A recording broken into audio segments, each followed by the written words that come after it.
Hi అండి. ఈరోజు దొండకాయ ఉల్లి కారం చేసేసుకుందామండి. దీనికి దొండకాయ ముక్కలు, ఉల్లిపాయ ముక్కలు, ఎండుమిర్చి, వెల్లుల్లి రెబ్బలు, మెంతులు, జీలకర్ర, ధనియాలు, కరివేపాకండి.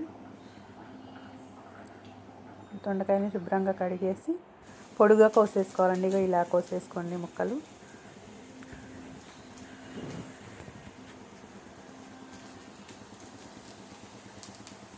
ఎండుమిర్చి, ఉల్లిపాయలు, ధనియాలు, జీలకర్ర, మెంతులు వీటన్నిటిని కొంచెం అంత ఆయిల్ వేసేసి ఇలా వేయించేసుకోండి. 2 స్పూన్ల ఆయిల్ వేసి ఇవన్నీ వేసి వేయించుకొని వీటన్నిటిని ఒక మిక్సీ జార్లోకి తీసేసుకొని గ్రైండ్ చేసుకున్నామండి.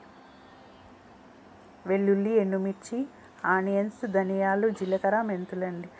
వేరే బాణీలో మళ్ళీ కొంచెం ఆయిల్ వేసేసి మనం కట్ చేసి పెట్టుకున్న దొండకాయ ముక్కల్ని వేసి ఫ్రై చేసుకుందామండి.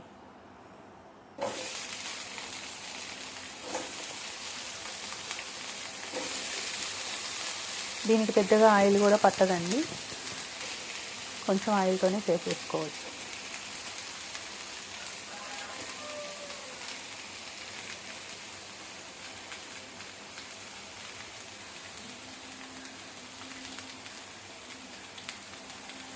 ఆయిల్ వేసేసి దొండకాయ ముక్కలు వేసేసి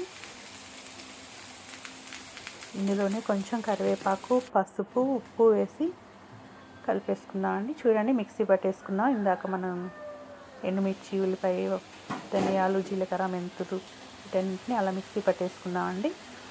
ఈ దొండకాయ ముక్కలు బాగా ఫ్రై అయిపోయిన తర్వాత, మగ్గిన తర్వాత ఆ కారాన్ని అంతా తీసుకొచ్చి ఈ దొండకాయ ముక్కల్లో కలిపేసుకుందామండి. ఇప్పుడు కరివేపాకు వేసుకుందామండి దొండకాయ ముక్కల్లో. తగినంత ఉప్పు, చిటికెడు పసుపు వేసుకుందామండి. దొండకాయ ముక్కల్లో ముందుగానే ఉప్పు వేసుకుంటే మంచిగా వేగిపోతాయండి. వాటిల్లో ఉన్న నీరు కూడా బయటకు వచ్చేసి చక్కగా మగ్గుతాయి అన్నమాట.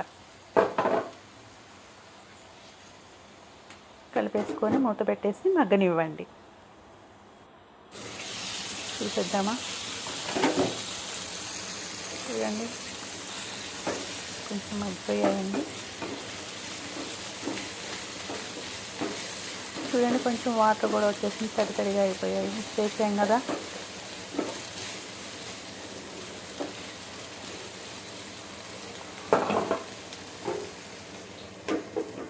మరి కొంతసేపు మగ్గనిద్దామండి.